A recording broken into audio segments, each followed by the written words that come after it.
One of my first impressions of Norman was that he wasn't a very outgoing person.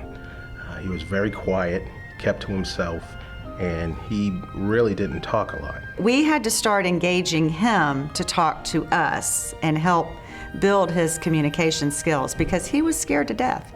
He was scared to death. Whenever there was an issue or a problem or he needed just some attention, he would walk up to me and just stand there. And through time, I got to realize that that was Norman's way of saying, ask me a question. I said, Norman, when you walk up to somebody, stop a few feet away from them and say, excuse me, or hello, or use the person's name. His exposure to the general public was very limited and very negative, so he didn't trust people a lot.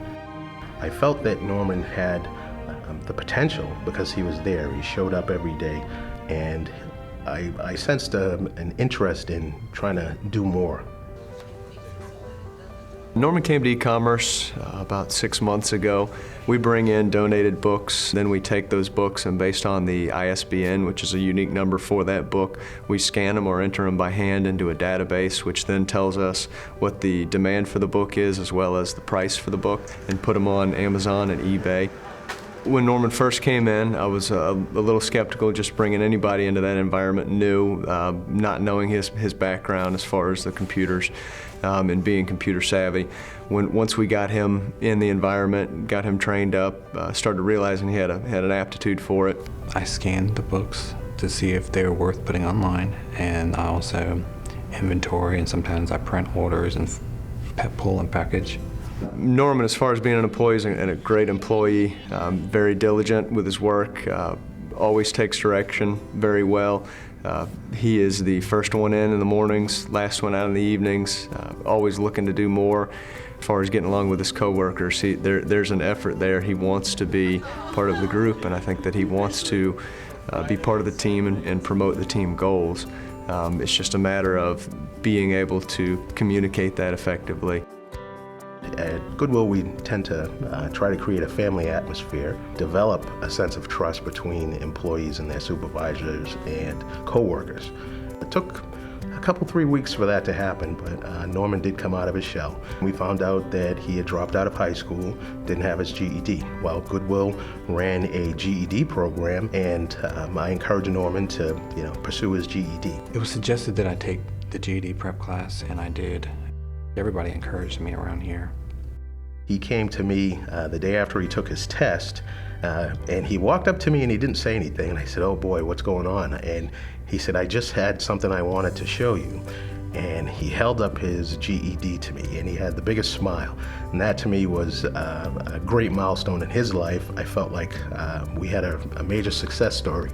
About a year or so after he got his GED, he enrolled in Jones College. And for Norman to come from a person who didn't know how to interact with coworkers, me as a supervisor, and the public in general, to a person that was actually attending college was a milestone in his life and made me really feel that the work we do here at Goodwill was important and successful. Everybody on our executive staff, everybody here at Goodwill is just so proud of Norman and what he's accomplished, and we know he still has a lot more to offer, and we know he's going to continue to grow.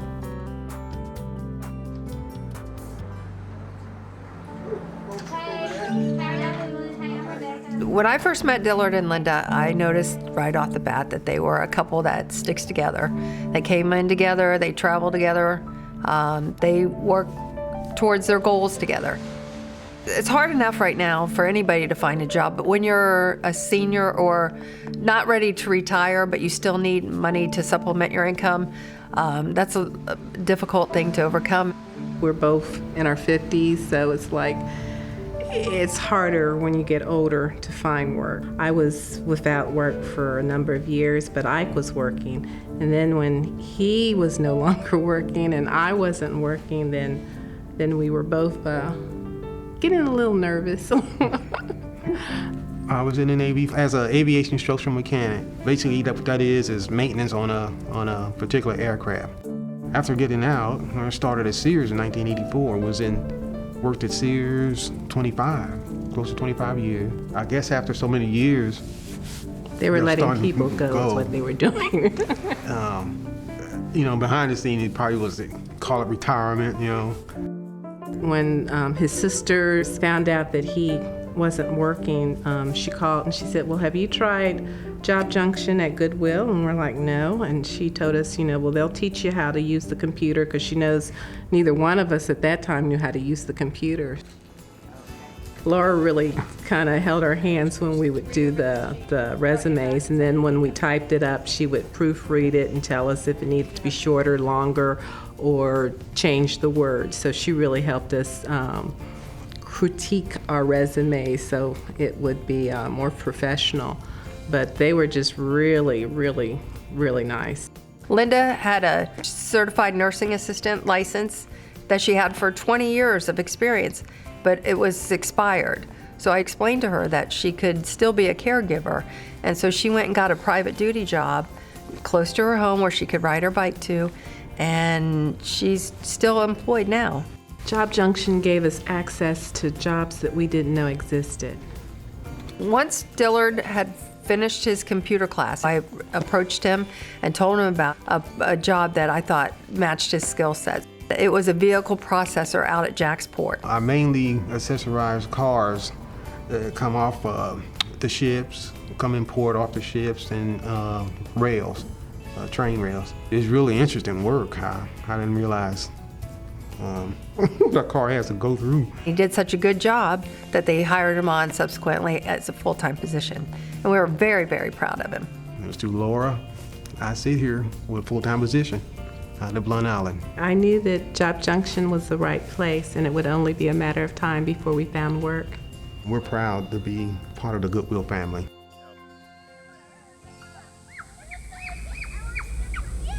I was 22, and when I got pregnant, I had my son. I started working at a gas station as an associate, and from there, I moved my way from associate to the key holder to the co-manager to the store manager for like 6 months. And then they let me go. Once they let me go, I lost everything. It went from me losing my apartment to me having to give up everything at one time. It was just like one day, all of it was just gone. And that's when I basically started living out of my car.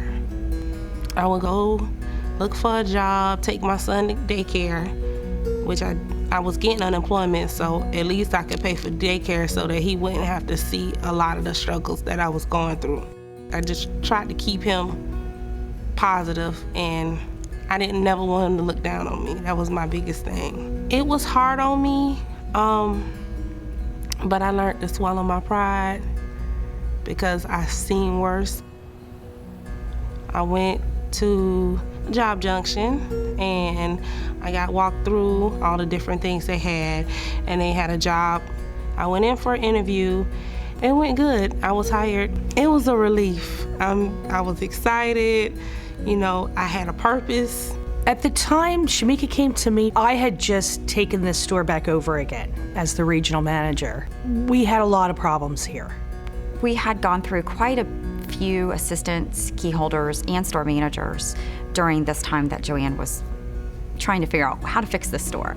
And she came to me one day and said, Amber, what about Shemika? And I said, Joanne, are you really sure Shemika is ready for the manager position? She's been an assistant for a short amount of time, and she's done a great job running that store, and she's learned a lot, but are you really sure she's ready for that store? And Joanne said, I really do. I really think she can do it. She is always positive, always smiling, and always thinks before she reacts. It's just been a breath of fresh air ever since Shemika took over the store. She leads by example, which is one of the most important things that you can do. She's not afraid to get in there and show her people that she's willing to do the hard work right alongside with them. And as hard as she works physically, she still maintains all of the bookkeeping that needs to be done, the record keeping, time and attendance issues. She takes care of everything. And she just turned this store into a happy environment, somewhere where you want to be. You want to come to a store visit. You want to shop here, you want to work here. The one thing that I like the most about my job here at Goodwill is the customers. the different people that I meet every day. They might come in through the back door and donate, and then they come through the front door to see what we have. When they see me come out, they always, "Hi, Shemika." They all know me by my name, and they're always wanting to tell me about themselves and wanting to tell me and see how I'm doing. When Shemika first got here as the key holder, they were probably doing $12,000 to $13,000 a week. Under Shemika's leadership, they have brought the store up to $18,000 to $20,000 a week, which is a huge increase in sales. There is a team here, there is structure at the Mandarin store, there is communication, there is a team, and I do believe that everyone here that works here wants to be here, and it's not just for a paycheck. And we do have a goal, and we do meet our goal, and it's nice meeting the goal.